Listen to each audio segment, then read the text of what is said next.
여러분, 안녕하세요. 오늘 하루도 잘 보내셨나요? 즐거웠던 생각하며 이야기 들으며 달콤한 꿈속 여행 떠나볼까요? 여러분, 행복한 꿈 꾸세요.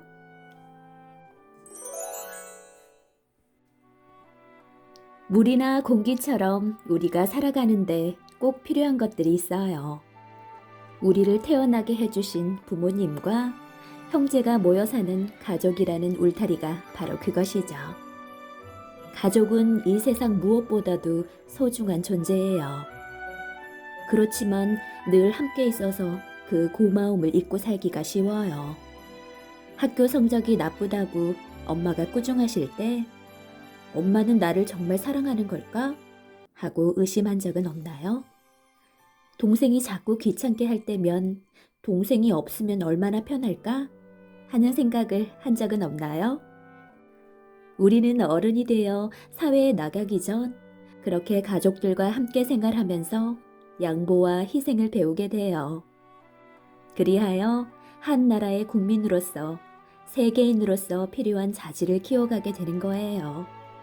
오늘 이야기할 책은 세계 명작 작은 아씨들 책입니다. 마칠가의 자매들. 크리스마스 이브입니다. 잿빛 밍크털로 감싼 듯한 하늘에서 한방눈이 소담스럽게 내렸습니다. 커다란 한방눈은 하늘하늘 내려와 지붕의 담장 위에 마당 위에 소복소복 쌓이고 있었습니다. 따뜻한 기운이 스며 나오는 창가에 자리 잡은 눈은 금세 녹아 마치 소녀의 눈물처럼 창을 타고 흘러내립니다. 마치 시내 집 거실 난로 주위에는 네 자매가 둘러앉아 이야기를 나누며 뜨개질을 하고 있습니다. 무슨 크리스마스가 이렇게 썰렁하담? 선물이 없으니 파티도 열 수 없잖아. 길고 윤기 나는 갈색 머리의 조가 투덜거렸습니다. 돈이 없어서 그런 걸 어쩌겠니? 큰언니 매기는 한숨을 쉬면서 초라한 자기 옷을 내려다 보았습니다. 매기는 피부가 흰데다가 커다랗고 예쁜 눈을 가지고 있어서 한눈에 보아도 매우 사랑스러운 소녀라는 사실을 알 수 있습니다. 이 세상은 너무 불공평해. 옷장 가득 예쁜 옷이 채워져 있어서 매일 무엇을 입을까 고민하는 아이가 있는가 하면 나처럼 같은 옷만 매일 입어야 하는 아이도 있으니 말이야. 막내 에이미가 불평을 늘어놓았습니다. 에이미는 파란 눈과 금빛 물결처럼 곱슬거리는 금발을 자랑스럽게 여기는 12살 귀여운 소녀입니다. 난 사랑하는 엄마와 아빠와 언니들과 동생이 있어서 너무 좋아. 셋째인 베스가 행복한 미소를 지으며 말했습니다. 베스는 마음이 너무 곱고 착해서 모두들 좋아하지 않을 수 없습니다. 그렇지만 수줍음이 많습니다. 하지만 아빤 지금 전쟁터에 계시잖아. 조의 말 한마디 때문에 소녀들이 있는 거실은 다시 썰렁한 분위기가 되었습니다. 소녀들이 살고 있는 이곳은 미국 북부의 작은 마을입니다. 목사인 소녀들의 아빠는 지금 전쟁터에 나가 있고 소녀들의 엄마와 함께 소녀들은 엄마와 함께 살고 있습니다. 엄마가 이번 크리스마스에 선물을 없애자고 하신 것은 지금이 모두에게 어려운 때이기 때문이야. 그런데 우리만 즐겁게 지내서야 되겠니? 다른 사람들과 어려움을 함께 나누어야지. 모두들 침울한 표정을 짓고 있는 것을 본 매기가 큰언니답게 동생들을 타일렀습니다. 언니의 말에 동생들은 모두 고개를 끄덕였죠. 6시야! 엄마가 돌아오실 시간이 됐어. 모두들 엄마를 즐겁게 해드리자. 좋아! 소녀들은 뜨개질감을 치우고 바쁘게 움직였습니다.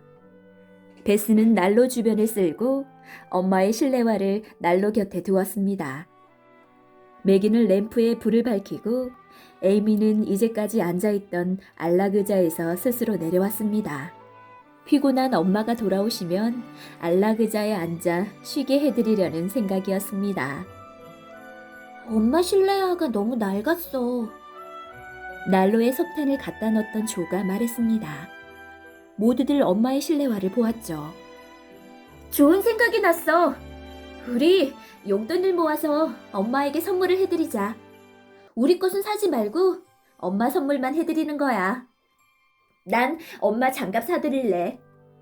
매기가 희고 포동포동한 손을 내려다보며 말했습니다.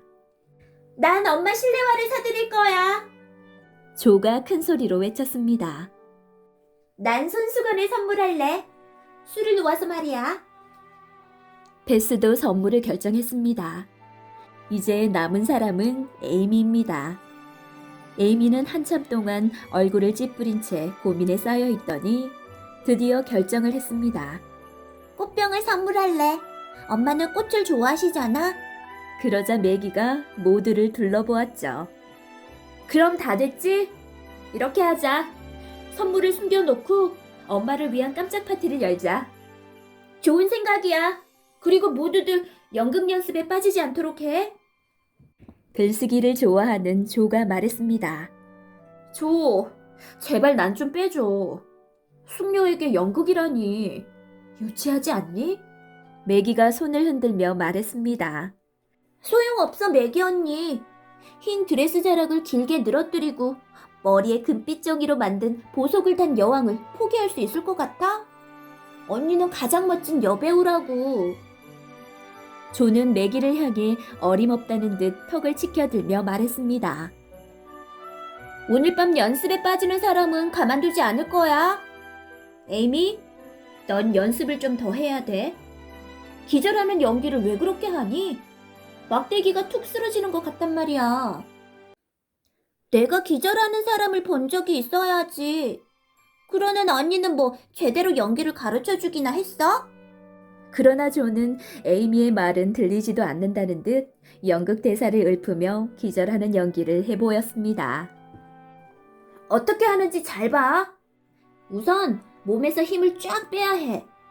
그리고 두 손을 이렇게 맞잡고 걸음을 비틀거리면서 도와주세요, 도와주세요. 애절하게 말하다가 쓰러지는 거야. 에이미는 조의 행동을 그대로 따라 해보았지만 마치 로봇처럼 딱딱하게 걸어나갈 뿐이었습니다. 그 모습을 보고 모두들 웃음을 터뜨렸죠. 그때였습니다. 모두들 뭐가 그렇게 재밌어? 현관에서 다정하고 밝은 목소리가 들려왔습니다. 엄마가 돌아오신 것입니다. 내 자매의 엄마인 마치 부인은 낡은 회색 외투와 유행에 떨어진 모자를 쓰고 있었지만 항상 온화한 표정을 짓고 있어 누가 보아도 친밀감을 느낍니다. 내 자매는 이런 엄마를 둔 것을 항상 자랑스럽게 생각하고 있었습니다. 안녕히 다녀오셨어요, 엄마? 내 자매는 나란히 서서 인사를 했습니다. 모두들 즐거운 하루를 보냈니? 엄마는 오늘 아주 바빴단다. 내일 물건을 보내야 하기 때문이야. 어때, 베스? 손님은 없었니? 매기, 감기는 좀 다 나았어? 조, 피곤해 보이는구나. 에이미, 이리 온. 마치 부인은 눈에 젖은 옷을 벗고 따뜻한 실내화를 신으면서 딸들에게 모두 인사를 건넸습니다. 마치 부인은 기쁜 표정을 지으며 품속에서 편지 한 통을 꺼냈습니다. 우리에게 가장 좋은 크리스마스 선물이 왔단다. 아빠 편지다. 정말? 와, 신난다. 모두들 기쁜 함성을 질렀습니다. 한 줄기 햇살이 집안을 비추는 듯 모두의 얼굴에 밝은 미소가 번져나갔습니다. 아빠는 건강하시다니 모두들 안심하도록 해. 너희들이 건강하고 즐거운 크리스마스를 보내길 바라신다고 하셨어. 아빠는 이제 나이가 드셔서 건강을 조심해야 하는데. 하지만 아빠가 병사들을 위해서 전쟁터로 나가신 것은 훌륭하세요. 저는 아빠가 자랑스러워요. 매기가 어른스럽게 말했습니다. 나도 간호사로 자원해서 전쟁터로 나갈까봐. 그럼 아빠를 도와드릴 수 있잖아. 조의 말에 에이미가 한숨을 쉬며 대꾸했습니다. 전쟁터에서 어떻게 지내려고 그래? 생각만 해도 끔찍한데. 딸들의 말을 들으며 미소 짓던 마치 부인이 편지를 읽기 시작했습니다. 안녕, 사랑하는 딸들아. 아빠는 항상 너희들을 생각하고 있단다. 밤이면 밤마다, 낮이면 낮마다 너희들을 생각하고 기도하며 얼마나 많은 위로를 받고 있는지 모른단다. 너희들을 만나려면 앞으로도 1년은 있어야 할 것 같구나. 하지만 그동안 서로 열심히 자기에게 주어진 임무에 충실하면서 지냈으면 좋겠다. 모두에게 힘든 시간이지만 이 시간을 헛되이 보내지 말길 바란다. 아빠가 항상 너희들에게 들려주었던 말을 기억하고 있겠지? 엄마에게는 귀엽고 착한 아이들이 되고 자신에게 주어진 의무를 충실하게 해내며 마음의 적과 싸워 이기는 사람이 되었으면 좋겠다. 그래서 아빠가 집에 돌아갔을 때는 전보다 더욱 사랑스럽고 자랑스러운 소녀들이 되어 있기를 아빠는 오늘도 기도한단다. 아빠의 편지를 읽는 동안 자매들은 모두 눈물을 글썽이고 콧물을 닦았습니다. 조는 팽 소리를 내며 코를 풀었고 에이미는 엄마 무릎에 얼굴을 묻은 채 울음을 터뜨렸습니다. 난 그동안 너무 버릇없이 굴었어. 하지만 이제부터는 아빠가 자랑스러워하실 만한 훌륭한 딸이 되고야 말 거야. 그래. 우리 모두 에미처럼 자기의 행동을 반성하고 엄마 아빠에게 자랑스러운 딸이 되자. 매기가 에이미의 등을 어루만지며 말하자 조와 베스도 모두 굳은 결심을 하고 고개를 끄덕였습니다.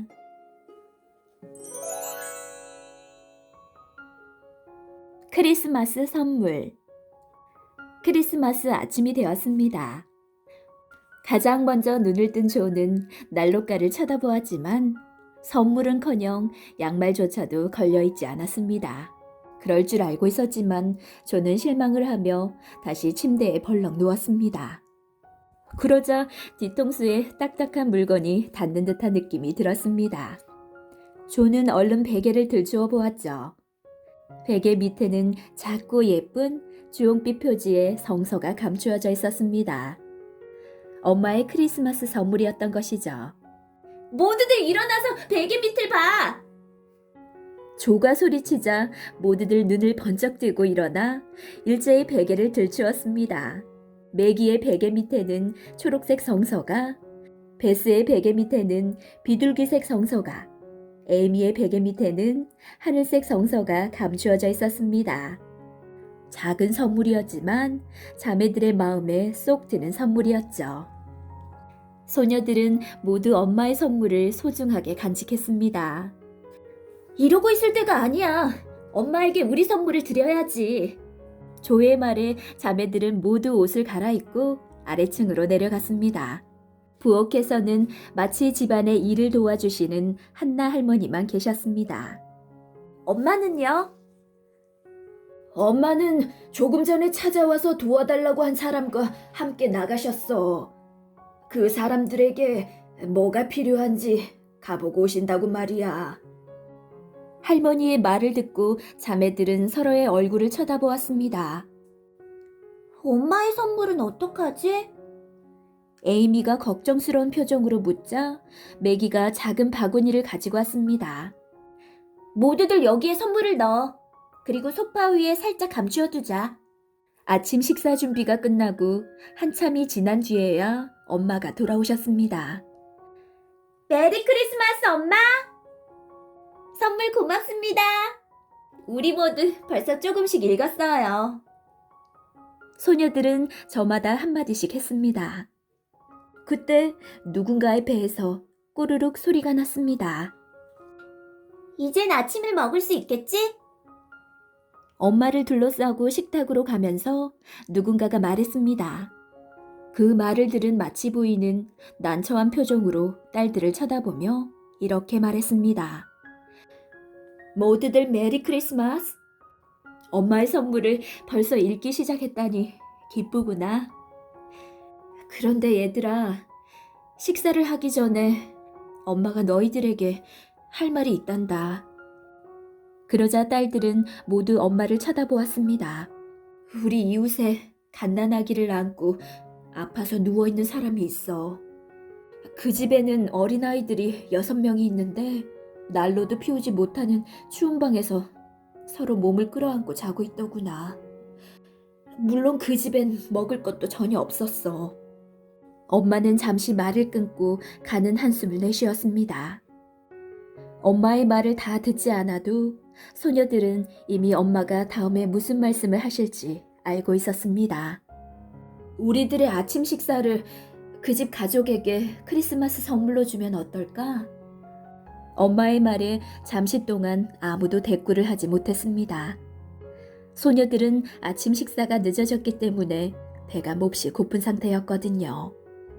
잠깐 동안의 침묵이 흐른 뒤 가장 씩씩한 조가 우렁찬 목소리로 외쳤습니다. 우리가 아침 식사를 먹어치우지 않아서 참 다행이에요. 그러자 다른 딸들도 고개를 끄덕였습니다. 불쌍한 아이들에게 반가운 크리스마스 선물을 주게 되어서 다행이에요. 내 것도 갖다 줄 거야. 매기는 대답 대신 과자를 싸기 시작했습니다. 다른 아이들도 음식 싸는 것을 거들기 시작했죠. 마치 부인은 흐뭇한 눈길로 딸들을 바라보며 말했습니다. 모두들 고맙다.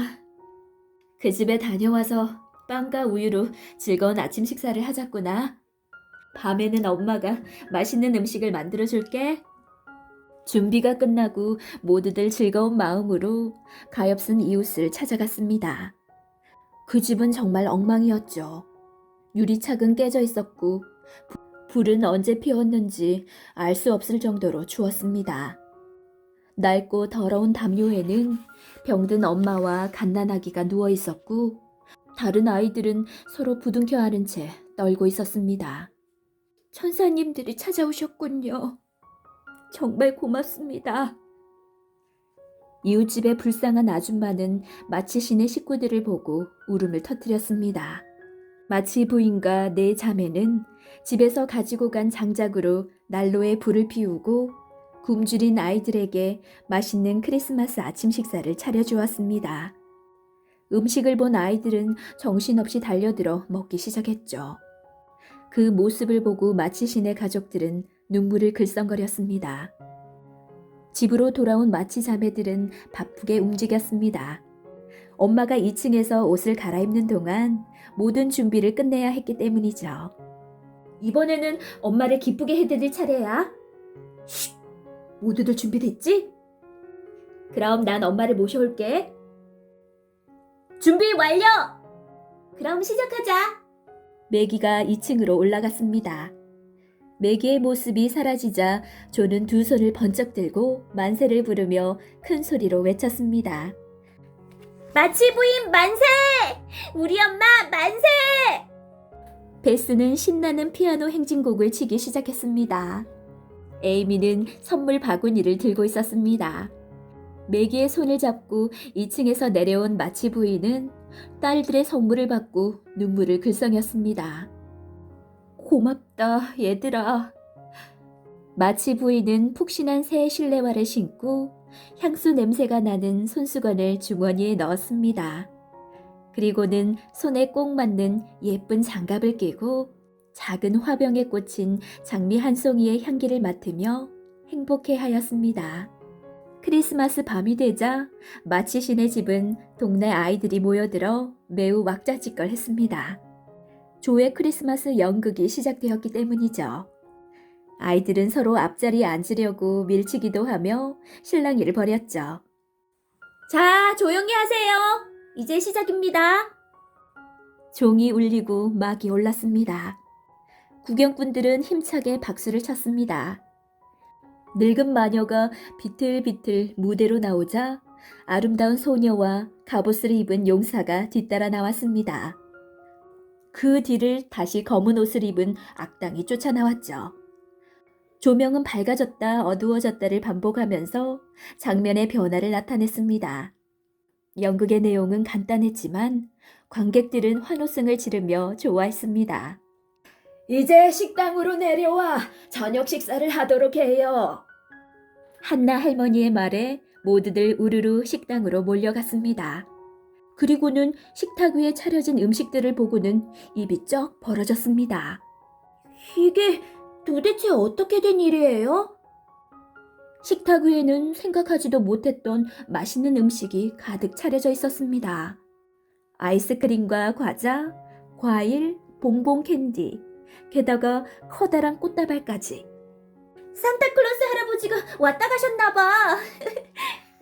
에이미가 소리치자 마치 부인이 빙그레 웃으며 말했습니다. 맞았어. 멋진 산타클로스 할아버지가 보내셨단다. 바로 이웃에 사는 로렌스 할아버지야. 로렌스 할아버지란 마치 시내댁 옆에 있는 거대한 저택의 주인입니다. 그 큰 집에 할아버지와 손자 두 식구만 살고 있는데 얼마나 무뚝뚝한지 이웃 사람들과는 거의 이야기조차 나누지 않았습니다. 이상한 일이네요. 왜 로렌스 할아버지가 우리 집에 이런 선물을 보내셨죠? 잘 알지도 못하는데. 매기가 갸웃거리자 마치 부인이 설명을 해주었습니다.